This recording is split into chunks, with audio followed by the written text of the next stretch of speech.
kind of click on the first person on there, we'll get started. So sometimes this can take up to about 3 minutes to get people on the feed. So we'll make sure we need to have the Marvel backdrops in the future, Kevin. Like that way, no one can know what room anyone's in. And, yeah. And there's consistency, like the way all these news channels have it figured out. Yeah. Margaret, my producer, can you see if Lauren can see if people are on the feed yet? Right. We've got 6 people on. You got 6 people on. You can see it. Yeah. All right, so we got folks on, then we can begin. This is fantastic. Ladies and gentlemen, welcome to our second live episode of Mental Health Marvels on the air with mental health marvels from around the world who are being positive members of change for people in mental pain. I'm here in this episode today. We are going to hear Jesse Heffernan's personal story of mental health and substance use recovery and the work he does today as a professional recovery coach and trainer. We'll discuss some great ideas for being at home and what recovery maintenance can look like. Today, we are joined by our co-host, the amazing Eric Kussin. Don't confuse him with Kussin. His name is Kussin. Eric Kussin is the founder and creator of the Same Here Global Mental Health Movement. We're all a little crazy is a movement about hope, healing, and recovery from mental pain. He is a tremendously effective advocate for change. His work inspires thousands with his efforts, including myself. Next to that, we have co-host Jesse Heffernan. Jesse Heffernan is a personal long-term substance use and mental health recovery for over 19 years.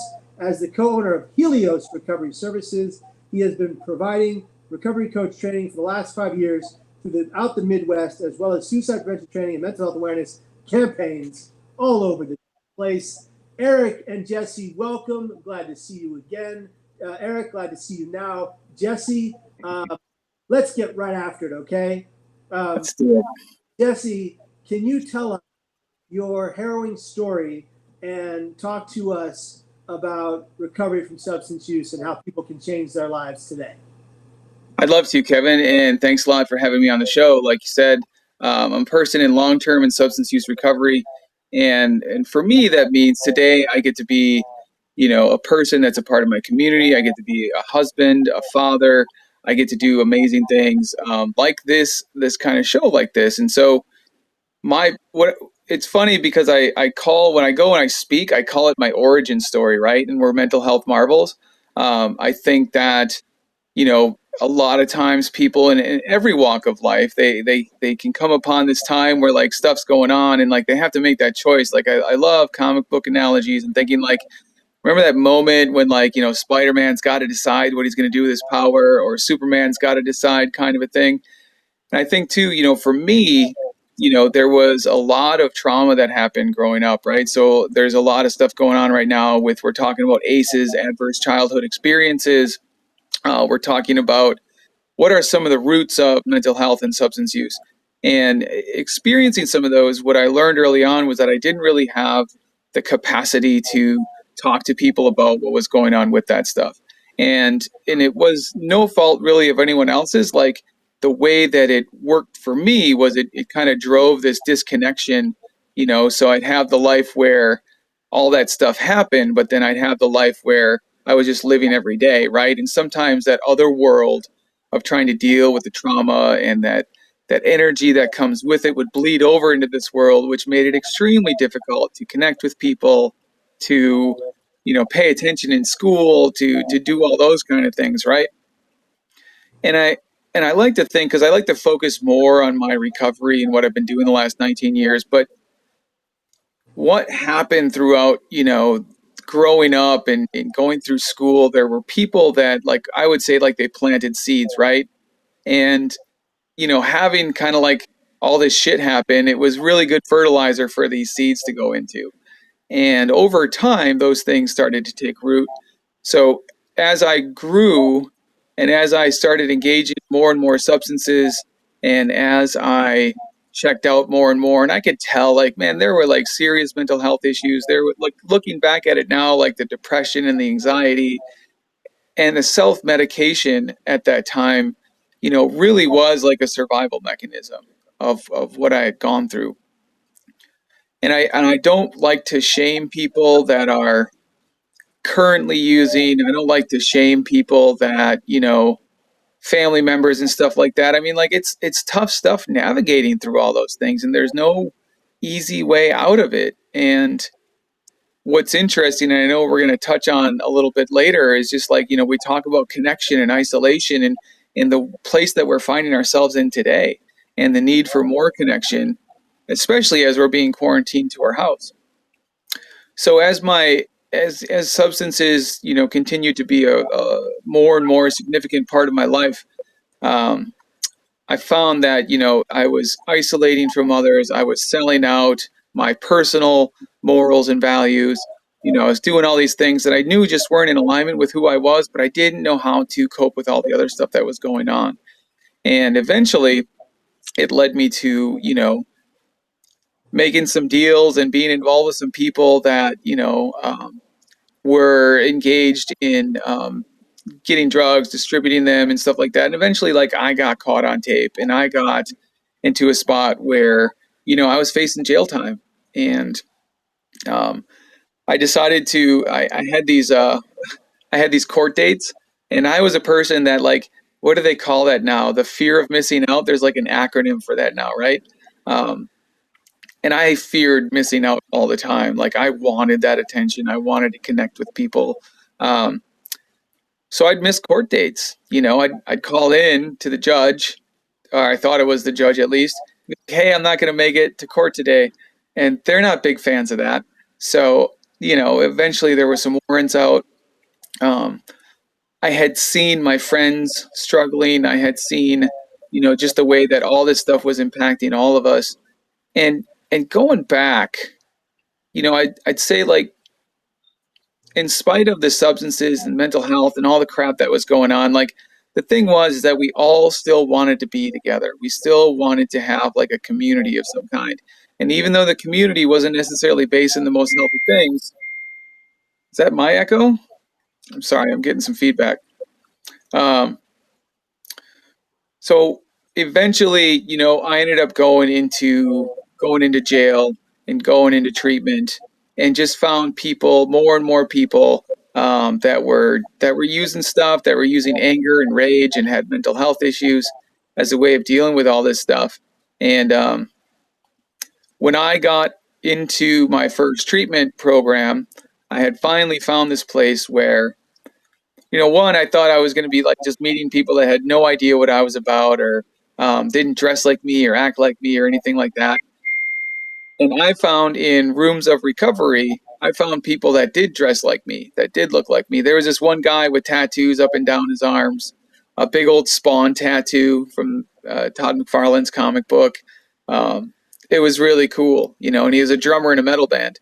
I found people that disc golfed. I found people that watched anime. I found all these connections that I was looking for.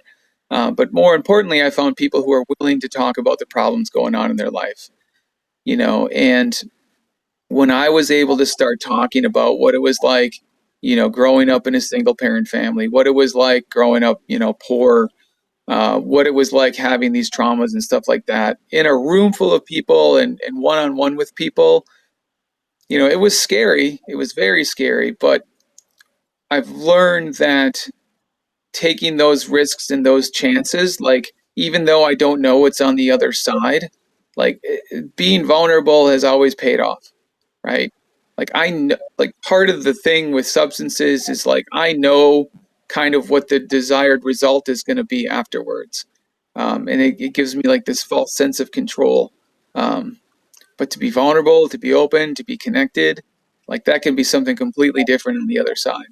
And that's what I was taught how to do early on. I was taught how to be vulnerable. I was taught how to be of service, to show up to things early and stay late. I was taught how to start taking care of myself and commit to myself. And, it was just those early years, I think, that really solidified kind of like the rest of the time, the basics of all these things. So I'm going to stop there and see if you got any questions, because I got a lot more I can backtrack on too. But I just think it's fascinating. I'll jump in quickly, Kev, I don't think our society has a full understanding yet of the fact that mental health, addiction, suicide, these terms, these outcomes, these ways that we cope. A fellow advocate of ours, a guy named Theo Fleury, a hockey player, the way that he describes it, he says they're family members all living in the same house. Because unfortunately, when we hear the news stories, we hear about this famous person who's an addict. And we hear about this famous person, and they equate mental health and mental illness as the same thing. So they say this person has depression, and as if you have depression, you have this mental illness thing, and you have addiction, this person over here, they don't coincide. They're not involved with each other at all. And we take it for granted because it's stuff that we do on an everyday basis. But just for everyone who's out there, helping them to understand that I hate to call it a joke, but the irony of what we all went through, because we're similar ages growing up when we had MAD and DARE programs in school, were that we learned about drugs and alcohol, but we didn't learn why people turned to drugs and alcohol.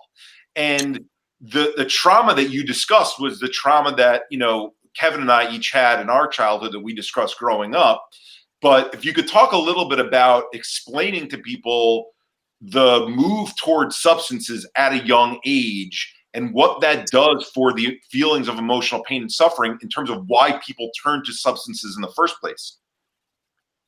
Yeah, and I can speak to, my story, and I've had the opportunity to work, in youth programs too, and just kind of like unpack a lot of that. And, and for me, it was like, I remember the first time that it's tough to say which one was the first time, but it was finding something. I think there were several factors to it. One, there was definitely like a societal piece of like, what is this, right? So my curiosity was piqued when I went through, our program was called Counteract. So of course we had the officer come in with all the drugs and everything, and this is what this does, this is what this does, and it was more like it was sales pitch than like a prevention measure, right? Exactly.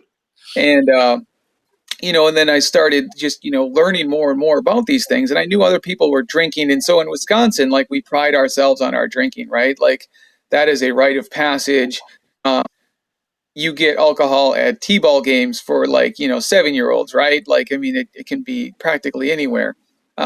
So I saw these things, and there was just this quest for feeling something different than what it is, right?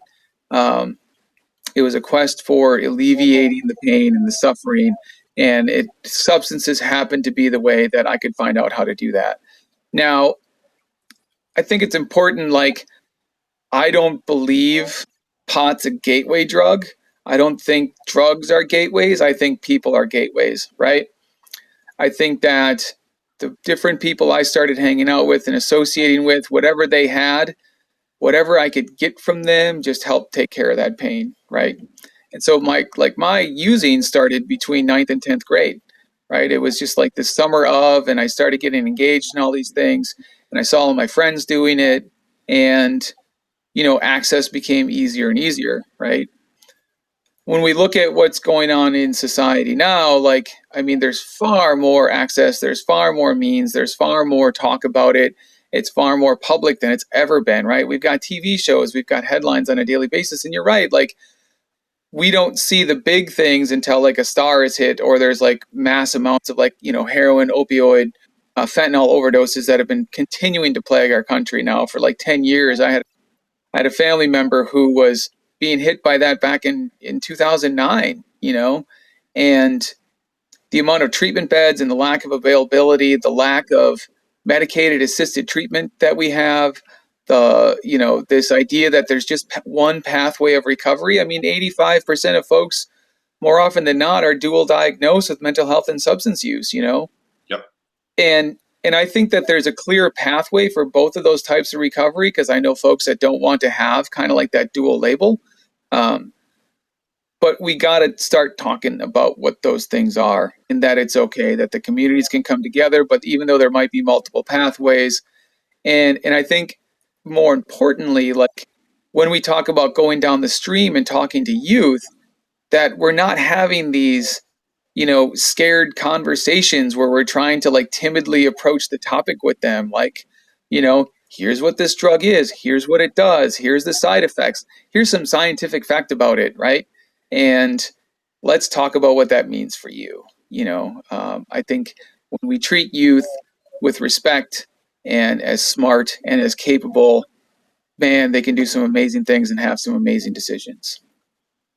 Jesse, that's all. It's all crucially important what you're saying, and I really want to hear from you about some practical tools and steps you've taken, and maybe you take every day to stay away from substances. Can you break down maybe your regimen and routine, or the things that have brought you light in your life, or love in your life, or happiness? Oh, for sure. So early on in recovery, it like I said, it was really about the commitment to my pathway, and I was heavily engaged in 12-step recovery early on, and so that was going to support meetings. It's recommended you do like 90 meetings in 90 days, and I did like 110. Right, I was just committed to getting connected with people, and I took on what are called service positions. I got to do activities and throw like parties for people in recovery, and that was something that stuck with me for a long time. I learned about, so in my current role with what I do with my business, I'm a non-degreed person. I learned about nonprofit board structures and like community grassroots development through recovery. Like all of my stuff has just been on the job training. And there's so much that can be learned from that. And that's what I just grabbed onto because it seemed like the right thing to do. And so I found this regiment of getting connected with people on a regular basis, being of service on a regular basis. Excuse me. I made it a habit of being vulnerable on a regular basis, like I was talking about before. So having sponsorship or mentorship. One of the things I still continue to do is like I have a therapist that I talk to because stuff still comes up, man. Like I'm high maintenance and I'm high performance, right? So you gotta like really keep it tuned up. We're all constant works in progress, and I think people who are front facing like this, saying that, hopefully sinks into everyone else that we are all works in progress. And by the way, the guy and the girl who goes to the gym every day and is working on their body physically, they're works in progress for their physical health on an ongoing basis. So why is there any shame for being people who work on ourselves on an everyday basis when it comes to our mental or emotional or spiritual health? Yeah, Kev, what's up? Maybe those people in the gym working on their physical health are doing so to adequately help their brain health. Like we don't. I mean, that's why I longest time Sure. brain feel better. And I think that above all of the other benefits from exercise, if you're physically capable, the effect it has on your brain and your brain well-being is remarkable. And so I totally hear what you're saying. And another thing that I find interesting, Jesse, when you threw that number out with the 80% with the dual diagnosis, I'm going to take a step away from substances for a second, because the way that my story played out, which I shared with Kevin and some of the folks who were following last night, is I was what would be called a workaholic. Like I believe that I have addiction in another way. And the reason I say that is because there were these things that happened growing up that I didn't know were categorized as trauma. You experience those traumatic events, then you find things that you do that help you to not deal with those traumatic things. And so for athletes, it's playing sports. For me, it was working in a sports industry and working in a sports business office.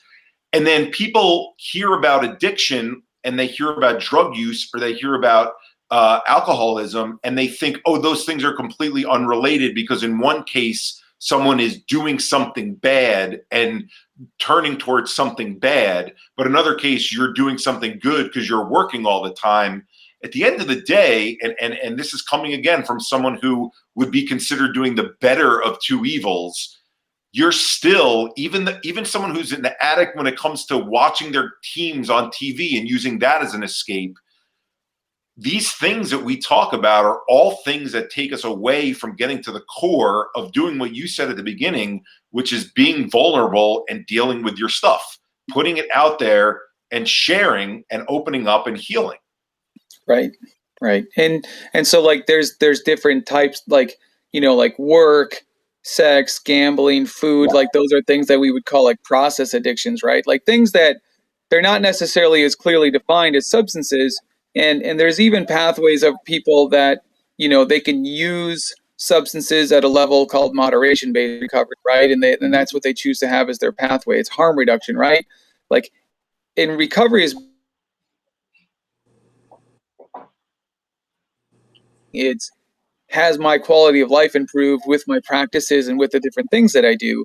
And so like in one sense in substances, it's being able to say like, well, I can quantify that by like how much I use or don't use. And that's like old thinking, right? Like, there's this training that I do. So I've trained recovery coaches, primarily throughout the Midwest, using this model from Connecticut.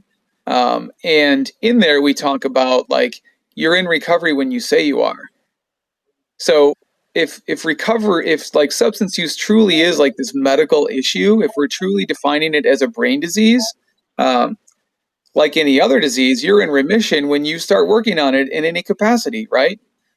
But liken it to like mental health, like, so I struggle with depression and anxiety, and I can do all the stuff in the world, on a daily basis. And I wake up one day and it's like trudging through tar, man. Yep. It's just difficult some days. And there's not necessarily factors that are completely in my control to be able to work with those kind of things, right? And so I think, from like this kind of macro view, it's saying like, hey, you know what? Like your recovery pathway is so important. What's important is that you have a recovery pathway. There are new programs like Phoenix. Phoenix is like a physical health based recovery pathway for people in substance use recovery, right? And there's all these different pathways that are opening up, and I think it's learning to celebrate those things and being like, oh, it was work for you? Cool. Well, you know what? Like the human condition in all of this is that like we all like act out on that shit somewhere. Yeah. And I love the idea we're starting to see more all recovery meetings. We're starting to see these places where like people can get together and like talk about this stuff and be vulnerable and be compassionate with each other, right? And isn't being vulnerable, you said it's work. Kevin and I were talking last night about it being work, a term we use, an acronym, we call it STAR, stress and trauma, active release and rewiring. When we talk about the practices, I think that's an important thing for people to understand, because I think there's an understanding when you go through something mental health related, or if you are under the vices of something like addiction, that if I stop using, or if I find medication that works or helps me, if I just lay down and I rest, I'll all of a sudden feel better. And unfortunately, that's not the case. It'd be beautiful if that was the case. But how important is it at a time like this for us to be discussing this, where people are in their houses, are quarantined in their houses, can't leave, to make sure that people understand that feeling better when we're dealing with stuff that we've carried from the past that's happened to us, no matter how traumatic it is work to get out of those things, to work and to heal and to get out from these things that have held us back in the past and might even be holding us back right now in the present. I love the fact that you called it work, because that's exactly what it is. Yeah, it's that thing like, I've tapped into parts of things that have happened, so what I call them is like my trauma lenses, right? Things happened and they put specific blinders on, and maybe it's prevented me from making a choice that could have been really awesome in life, or maybe it's something that kept me safe, right? But I had trauma lenses for the longest time, and through healing and through finding safe places in life, like you can slowly take those things off, right? But they still creep up every once in a while, especially like when there's a lot of anxiety going on, or like I'm not sure where the next paycheck's going to come from, or I'm not sure, how I'm going to do at a job review. Like that stuff can slowly come in, and the antidote in a sense to that is of course like talking about it and being like, oh man, like I'm just feeling the blinders coming on, and like, this stuff's coming out sideways and I'm swearing a little too much here and stuff's coming out at kids or whatever kind of a thing.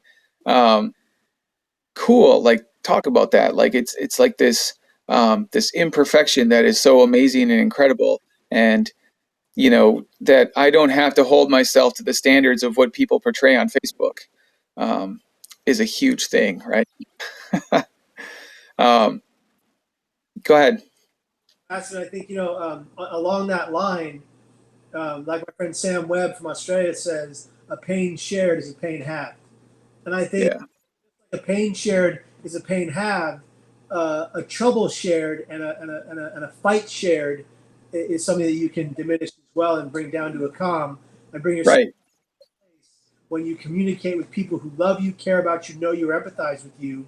You have the ability to defeat those struggles one day at a time while living in the present, while focusing on the right now. And the hardest thing I think for people right now, in the wake of this pandemic, that live with things like psychosis and mental struggles and addictions or substance use recovery or substance use abuse issues.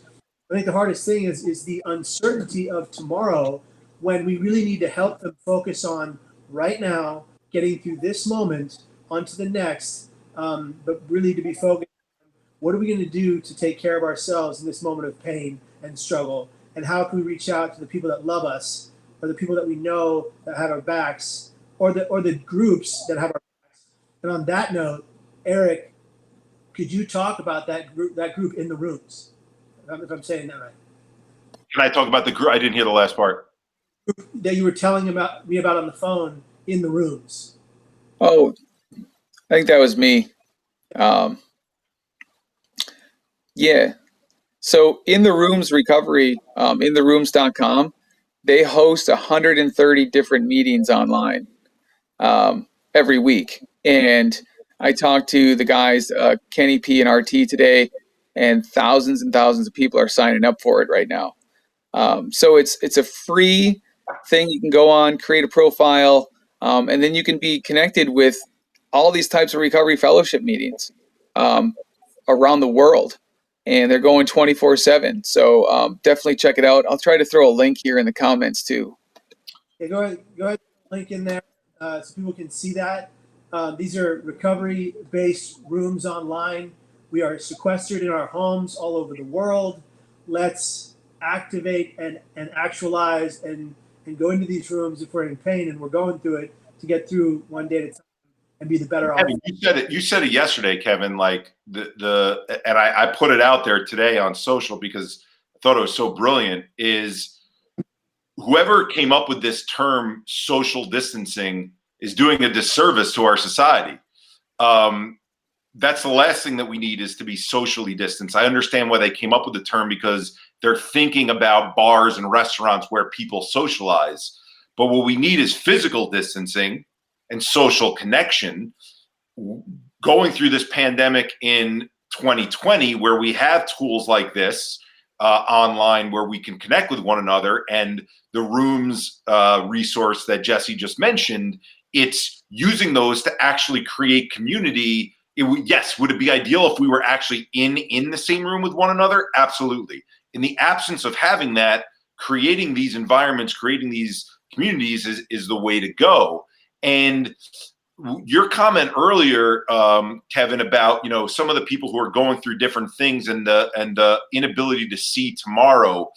We were talking about this a little bit earlier today because I want to share for the people who haven't been diagnosed, haven't gone through major mental health complications. The everyday person is a fascinating thing going on right now because those people who have not been through major mental health dips, what's happening is they're having a difficult time seeing their future because the next 2 days, the next 2 weeks, the next 2 months is an uncertainty to them.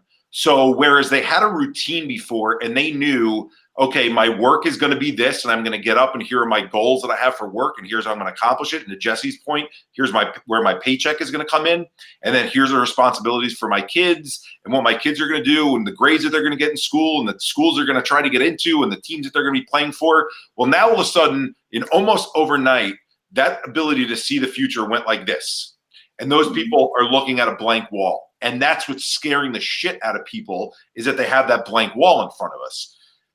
The reason I bring that up is because those of us who've been in difficult places from a mental health standpoint, because outside of a pandemic situation, just whether you talk about it from a chemical perspective, when you talk about it from a connections perspective in our brain, we lost our reward centers for a time period. So we knew, and we have experience in what it's like to live in situations where we can't see the future. Because when you don't have a reward center, you can't say to yourself, I want to do this thing next because it's going to bring me this. I want to meet with this person next because it's going to give me this feeling.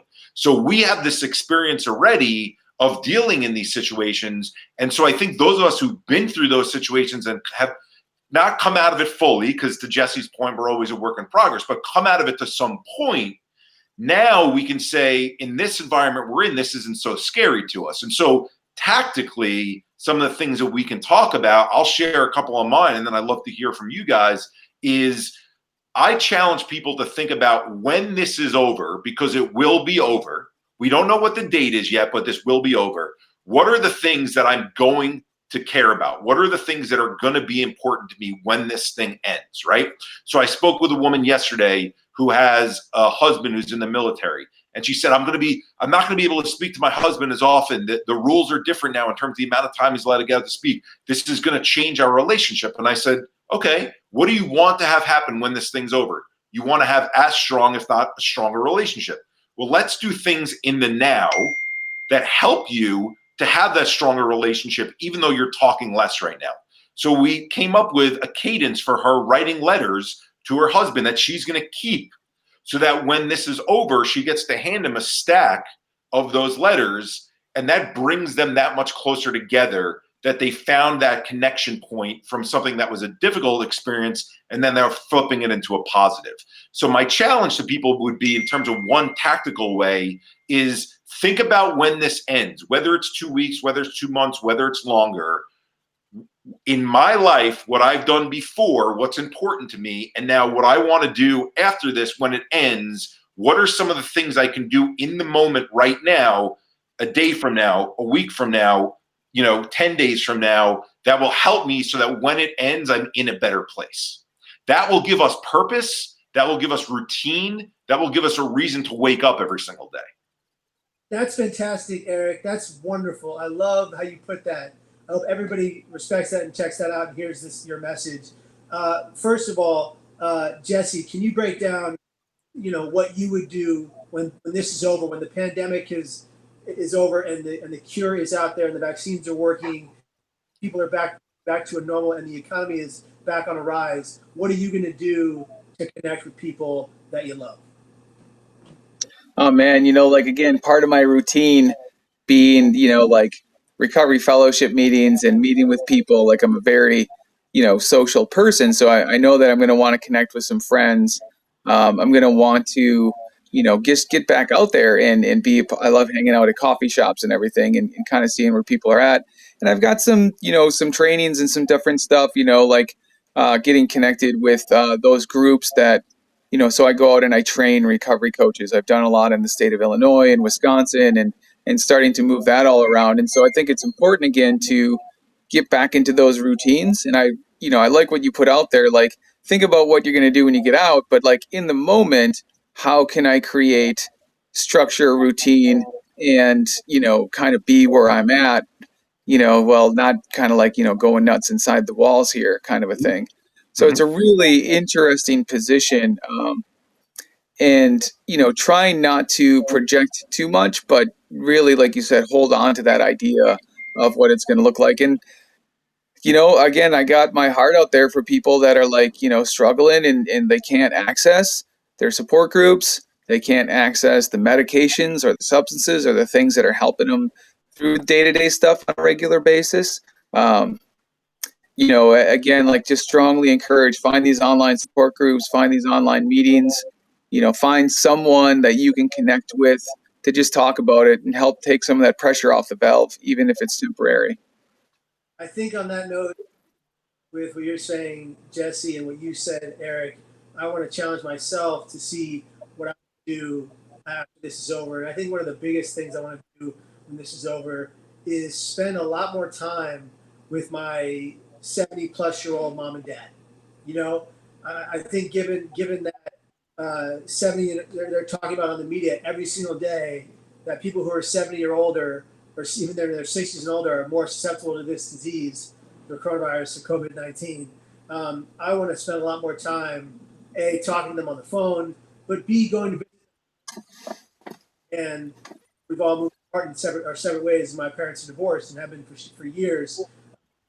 I want to go spend real quality time with both of them and let them know how much I love them and care for them and how much they mean to me. How grateful I am to their parenting me to be the good dude that I am. I think that is crucial, and I think that given that I can't now in this time of restricted travel and just being smart about it so I don't infect them. Even if I don't have the disease, but if I was sick, I wouldn't be near them. Sure. And I think I think that point there, let's take that in a macro sense, because you just gave one example of you being able to take from this that you're going to spend more time with your parents afterwards. There's a way to look at this. It's an overused cliche term now because so many people have used it, but this concept of the growth mindset of using the challenges that you have to then see the opportunities that are there. And I think the way to challenge everyone who's listening right now, even the three of us and reflecting the mirror back at us, is to say, my routine has changed, but now can I evaluate things of the way that I've done them before, that because I'm in this current situation right now, that's made me reflect in a way that I wouldn't have reflected if not for this situation, that can now bring me to a better place when this thing is over, right? And so, you could look at so many different things that we all engage in on an everyday basis. You talking about it with your parents and spending more time with them. One of the things I'm challenging a lot of people right now to do is think of the emotional baggage we hold on to on an everyday basis, that because of things like substance abuse or because of things like work or because of things like burying ourselves in the escape of watching sports, which are not on right now, we never reach in our bag, take the clothes out, wash them, fold them, and make our bags lighter. So again, that growth mindset could be, even if it's just working on yourself and it's not the connections with people with the outside world, it's saying, I'm going to use this time to dive a little into those things. Even if it means I'm going to start journaling about them, even if it means for the first time ever on the phone through FaceTime, I'm going to open up with a friend or a family member about them. Hey, if you're ever going to do it, now's the time to do it, because you don't have the constant pressure of everyday work the way that you had before. Yes, many of us are working from home, but you get my point of the commute in and the full manager on top of you watching everything that you're doing. This is really the time for us to be able to look at the way things were before, have a chance to reevaluate and get the greatest superpower that we have, perspective, in place, and then use that perspective to propel us forward afterwards. And let's not forget, this is an amazing time to catch up on comic book reading as well. Mental health marvels. There's some great series going on right now. I mean, I don't know if you've seen the Dawn of X series with Hickman and like rebooting the whole X-Men universe. Like, it's a great time to just, dive into all those things as well. Comic book lovers, the saddest part for me about this whole experience is that I can't go to Kapow Comics right now and collect everything I want. But I do have to say, I have so many backlog comic books that I haven't read. It's about time to get to it. It is. On that note, I want us to talk about briefly Jesse and then Eric. Jesse, tell us about Helios, and then Eric, tell us about Same Here in your own word. But Jesse, go ahead and crack it down. Yeah. For sure. So Helios Recovery Services, my wife and I started back in May 4th, 2015. So May the 4th be with you. Made it a very memorable date. So we've been doing recovery coach training, like I said. So going across the country, training recovery coaches. Peer services are something that's been blowing up the last few years. Meeting people where they're at, strength-based assessments. I like the idea. One of the main components is that we focus on people's potential, not their pathology. And we've seen peer services, of course, take root with NAMI, Mental Health America, peer recovery centers, recovery organizations, now in hospitals and stuff like that. So this is just one of the curriculum out there. And then we also go out and do what we would call like technical assistance or consulting. So I've done a lot of mission and vision planning for small groups and organizations and nonprofits. help build grassroots community initiatives. And so going to like, how do you develop volunteer management? How do you create, this thing in your community? One of the times when I get the chance to go around and speak and talk to a group, I'll ask, so I'm a person in recovery. Where do I go hang out tonight? And everyone's like, I don't know, right?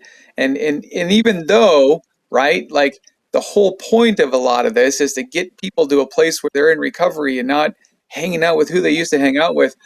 So I do a lot of advocacy work, both from a legislative standpoint and from like a fundraising standpoint, to be like, if you want people in long-term recovery, you have to develop recovery-oriented systems of care in communities where people can hang out, where people can go and get connected.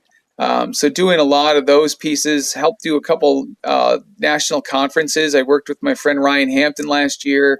He received some funding from Facebook for their community leadership. We did Mobilize Recovery last year, and that's blowing up with the Recovery Advocacy Project. So really just kind of finding, the spaces to fit in, with new innovative solutions. And the last thing I'll say is, again,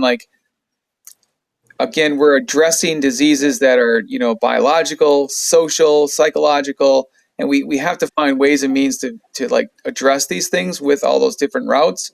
But we also have to view recovery, I believe, as a social justice issue, that we don't get the funding near what is needed for it, the attention near what's needed for it. We're losing a lot of people every year. And I do believe, like you said earlier, like substance use, mental health, and suicide, like the trifecta of those things. And Patrick Kennedy even talked about it once. He said, if you're not addressing all three, you're not really addressing one of them. Right. You got to see those things as inextricably tied together. And so I'm hoping that more communities, like even though they may lead in one, that they're ready to talk about the other two with it. And that's hopefully some of the conversation we bring to the table when Helios comes in. I wish mental health and climate change had the PR people that the coronavirus has. I know, right? Well, a whole nother episode of why that's not taking place. But yeah, like seriously, is how they have to cover it, but it's an overwhelming amount of coverage on this very scary topic. But what if overwhelming amount of coverage on how to better balance America's mental health crises and the opioid crisis and the substance use crisis as far as it contains to alcoholism and liver disease and cirrhosis. We did, and by the way, Jesse, could you talk about how people can reach you? And Eric, we'll go for your information. Yeah, for sure. Yeah, so I threw the website Helios Recovery, and the socials are on there as well. So if you want to reach out, so I'm a recovery coach professional. I know other recovery coaches. If you're looking for someone to reach out to, we can get you connected or talking to people, or, I can do some one-on-one stuff as well. But like I said, really my wheelhouse, and I think I'm going to start doing more VR based, like video based kind of trainings and consulting here probably the next couple of weeks, because that's where things are going. So, if we want to get some groups together, if there's a particular topic you and a group of people want to learn more about, like just hit me up and we can set something up. Thank you. Great. Can you talk about the Same Here global mental health movement and what it means to you to be a pioneer in that retrospect and be a hard worker in helping people find hope? You see me smiling because I'm passionate about it because how much we talk about it. But so Same Here is an American Sign Language sign. You see it on my shirt, like your thumb pointed at your chest, your pinky pointed out at someone else. What we're trying to say to people is mental health is not a topic for 1 in 5. Mental illness and mental health are not the same thing. We do have what we find out from statistics that 1 in 5 people have mental illness. And based on the three of us and our stories, we'd fall into those categories. But if we only look at mental illness and we only look at people who are diagnosed, we're not looking at the whole picture. That would be like looking at mental health and saying, physical health and saying we should only talk to the people who have diabetes, cancer, lung disease, and then everyone else is fine, okay, and normal. Well, the reason why I came to this conclusion is because after trying all these different fixes to get better. When I went into the hole that I did for as long as I did after working in sports, I came to realize that it was my prior life experiences that had got me there. And so when I realized that life experiences, things that we live through, the loss of loved ones, the sickness of loved ones, job losses, divorces, breakups, bullying, cyberbullying, the list goes on and on and on. There's not a person in this earth whose mental health is not affected. And the same here concept is meant to say, I deal with challenges, you deal with challenges, whether I'm talking one-on-one, 1 to 2, like I am to the two of you, 1 to 3,000, if there's a group out there. If we can get everyone to reveal the underlying truth that we all go through things, and mental health is affected for all of us. Mental health lives on a continuum. Mental illness is a place on that continuum, but that doesn't mean we don't all fluctuate up and down, and we're not all part of that continuum. We're never going to actually reveal the real truth, which is when we do talk campaigns and we tell people to open up, we tell people to share, we're not telling just the people who have been diagnosed. Well, we're telling everyone who goes through things. And this pandemic is a great example of that. The fear, the anxiety that's coming about because of it, the Kobe Bryant loss and all the innocent loss of lives there is a great example of it. How many in society that impacted, yet how many people didn't know those people personally, is that we all go through these things. And so our movement from a messaging standpoint is about the 5 and 5, not the 1 and 5. We work with athletes, entertainers, people with larger platforms to share their stories of personal struggles and then personal triumphs to get that message out there. And then have 5 main programs, all named after Same Here, targeted at K through 12, colleges, corporate offices, servicemen and women, and then sports teams. And so very much like Jesse, been out on the road more than I can imagine before this thing started, trying to help as many people as possible to feel this connection that we're all in this together. I'll end on this, Kevin. The reason why I love your Be Here Tomorrow campaign as it builds off of the Same Here campaign is because there's so many of these mental health campaigns out there, like Talk MH, all this stuff. If the underlying understanding is that it's 1 in 5, people think that we're only asking those affected people, those diagnosed people to talk. Well, guess what? Our society's never going to get healthy. We're never going to join hands if we don't do that. So it's Same Here. We all go through it. Be Here Tomorrow. We can be here tomorrow if through Same Here we connect and show that it's a 5 and 5. And to Jesse's point about the talk rooms, we can all get together and share. When we get to that point, that's when our society will finally make a turn on this thing. Thank you, Eric. Thank you very much. Very, very well said. Eric, how do people reach you or your organization online? Thank you. So shifting over on Facebook soon, but Instagram and Twitter is samehere_global. Website is samehereglobal.org.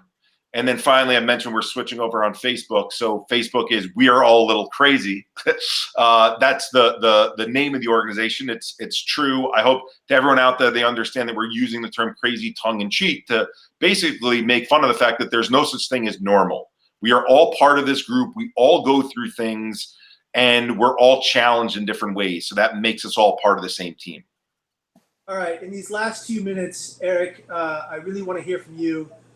If you can wrap up in a bow the story of your living through as a parallel to what's going on today with the pandemic and the fear it's putting on people.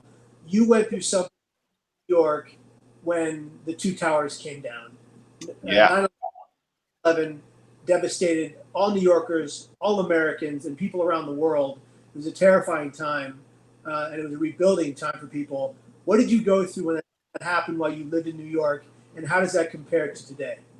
Thanks for asking that. It pulls on my heartstrings. I was talking with your wife, Margaret, earlier about the coming together and how the beautiful silver lining, even a difficult time, does come from this. So I was in my first month working for the NBA league office, and so was in Olympic Towers, name of the building, looking right down Fifth Avenue.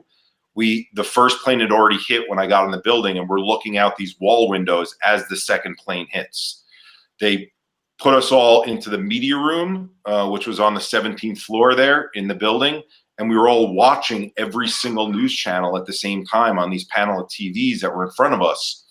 And I ventured off and I watched the first tower, start to crumble and fall to the ground in front of me outside the window as I heard shrieks from everyone else who was in the room. Cell phones weren't working at the time. You couldn't get in touch with friends and family members who were working down there. Again, all these things that I didn't know what trauma was at that time. I just knew it was scary, but I'm witnessing this in front of me. That was the poignant thing in terms of the difficulty. But in trying to make this a short explanation, happy to go into it in more detail when we talk again, is what I saw come about after that situation happened, the way that our city came together, rose together and said, we're never going to let this happen again. We're going to be working together. We're more empathetic towards one another. And what that looked like in terms of real tactical things that people didn't plan, but they just happened because people's lives had changed and their heart had changed at that point, was you would see people walking across the street and cars would wait for them. In other cities, people don't understand how big a deal that is in New York. In New York, when a car gets the green light, they are going. That was not the case here. If someone saw you walking through, you could walk across that street, they would wait for you. If someone was carrying a lot of heavy bags because they had a lot of supplies, people would come and grab the bags and help you. There were volunteer centers down by the areas by 9/11, by where the towers were, and people were just there were almost more volunteers than what were needed in certain areas because so many people wanted to help out. And so what I think is starting to happen, I know we have stories like the toilet paper hoarding and all that stuff, that not ideal situations. But let's talk about situations like this, where if our worlds hadn't slowed down the way that they have, the three of us wouldn't have been able to get on a chat like this with our schedules as crazy as they are and get together and talk. And mothers wouldn't be able to sit down with their sons and daughters, same things fathers, and talk about what's going on. You wouldn't be able to do the stuff that you were talking about with your parents, Kevin. And I believe what's going to come from this, because I want to be an optimistic person, and that's the way that I see the world after going through a difficult time, is that while we're all facing these challenges right now that are difficult, it's going to lead to this place where, think of the camaraderie of what it's going to be like when we first get into a baseball stadium over the summer and we're in there together celebrating that we got past this experience, right? Think about when people go back to Broadway plays. Think about all these things that we've had to halt and stop, and the togetherness when you hear people sing the national anthem. Normally, there's already that. I went to that baseball game when President Bush, whatever your politics are, when he threw out the first pitch, it was a palpable feeling. When he threw out that pitch, you felt pride that your president was up throwing that pitch out. And again, let's take politics out of this. Let's talk about the fact that us as citizens, we can be proud that we are working together to make a better world as we're going through this, number one, and as it ends, that we'll be more connected in the long run because of this. He said, amazingly put. Jesse, can you break down some last minute positive thoughts on being optimistic in the face of this crisis? Yeah, I want to echo, kind of what Eric said. Like, we've got this kind of forced hibernation period now where it's an opportunity to reflect or it's an opportunity to react, again, like the decisions within those different things. It's an opportunity to slow down or it's an opportunity to wait till it's over, it's an opportunity to read those books or it's an opportunity to pace and wait, kind of a thing. And I get it. Like I don't think it's black and white. It's definitely this gray area of like, you know what, I can live in the tension of what's going on right now. I can acknowledge that there's anxiety and fear, but I can also acknowledge that there's some time to do some things I haven't done. And I'm a big fan of like, outside the box thinking and looking at things differently. And, but this is the time where that stuff happens, where we're in unprecedented circumstances across the entire country right now. New ideas are going to come up, new things are going to come up for people.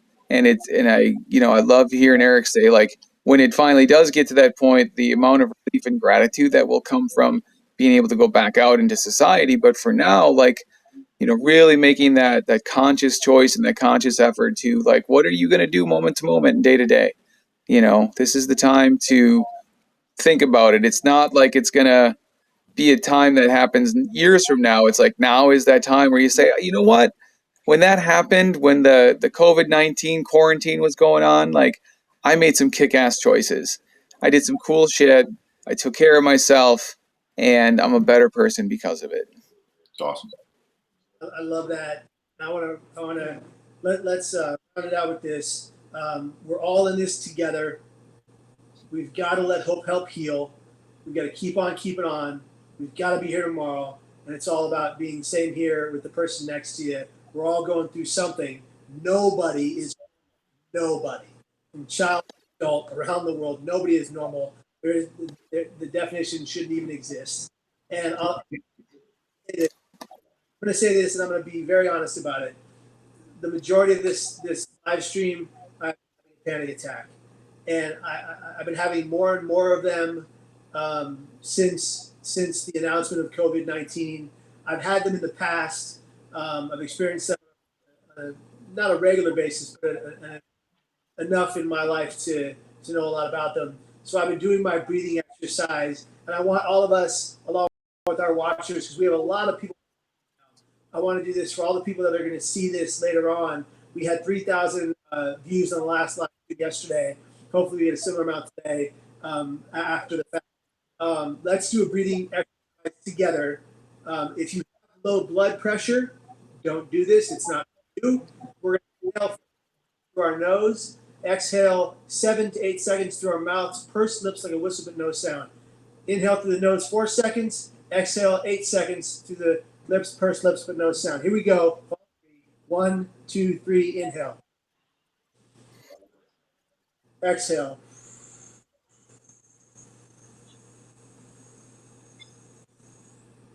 One more time.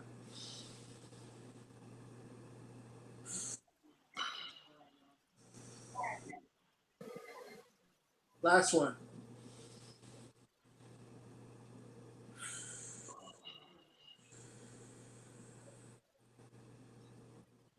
I've been quietly doing that while you guys have been talking each time I'm not talking to get myself back to a balance, and that's okay. What I want to say to everybody going through it, everybody dealing with the economic fallout of this, people being furloughed and laid off all around the country and the globe, people uncertain of their futures, I want to tell you to breathe. It is one of the most important things you can do in any crisis, in the face of any panic. You can quell that panic and come to a calm and make important but safe decisions. Guys, be well, be here tomorrow, and every day after that, you're valued, you're loved, you're worthy, and you. Nobody else says it today. We love you, and we want you to stay. Guys, that's Mental Health Marvels episode 2 with Jesse Heffernan, Eric Kussin. We'll be here hopefully today for the next few weeks, giving you a bit of information, a bit of hope, a bit of light in your lives so you can move forward like that pain. We love you. All right, guys, take care, be well, and be here tomorrow. Bye, guys.